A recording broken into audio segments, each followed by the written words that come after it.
Autodesk कंपनीने जवळपास 1000 एम्प्लॉईला काढून टाकलेलं आहे. तर दुसरीकडे त्याच वीकमध्ये जवळपास $200 मिलियन ची गुंतवणूक ही त्यांनी AI मध्ये केलेली आहे. You invested about $200 million in an AI startup called World Labs. Exactly हे काय चालू आहे?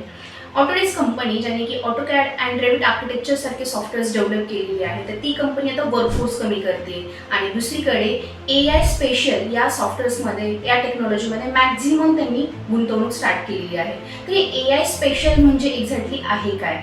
तर स्पेशल AI ही एक अशी टेक्नॉलॉजी आहे ज्यामध्ये एका फोटोवरून 3D मॉडेल तयार करता येतं. ती टेक्नॉलॉजी म्हणजे स्पेशल AI, ज्यामध्ये आपण ऑटोमॅटिक मॉडेल जनरेशन करू शकतो, स्मार्ट ऑब्जेक्ट डिटेक्शन करू शकतो आणि डिझाईनचं ऑटोमेशन करू शकतो.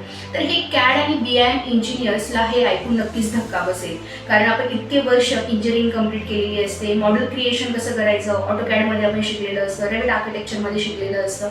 एवढी वर्ष, एवढे मॉडेल, एवढी प्रॅक्टिस करून आता ह्या सगळ्या गोष्टी ऐकू येतात की बाबा हे सगळे एका सिंगल क्लिकवरती AI हे इझिली करू शकते. तर त्यावेळेला असा प्रश्न पडतो की आपलं करिअर कदाचित हे धोक्यात तर नाही आहे का?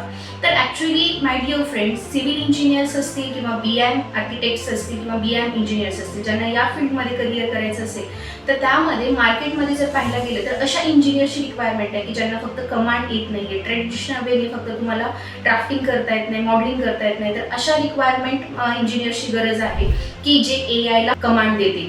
तर फ्युचर बिलॉंग्स टू ॲक्च्युली जे AI बनवलेल्या मॉडेल्स आहेत त्याला व्हॅलिडेट करणं असेल, स्ट्रक्चरल लॉजिक बिल्टअप करून ते चेक करून त्यांना पुढे प्रोसीड करणं असेल, किंवा इंजिनिअरिंग स्टँडर्ड समजून त्याला अप्रूव्ह करणं असेल आणि कॉम्प्लेक्स डिझायनिंगला इझिली सॉर्टेड करणं असेल. तर हे सगळं पॉसिबल झालेलं आहे या स्पेशल AIमुळे.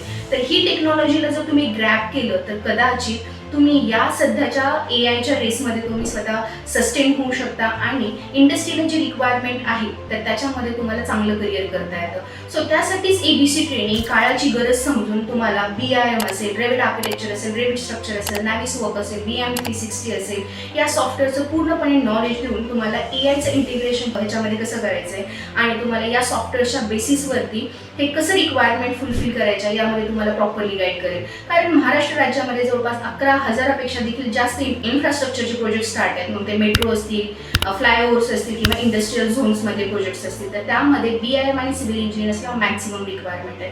सो तुम्हाला पण असं वाटतं का की AIचा वापर आपण कोणकोणत्या फील्डमध्ये करू शकतो? तुम्हाला काय वाटतं ते कमेंटमध्ये नक्की सांगा.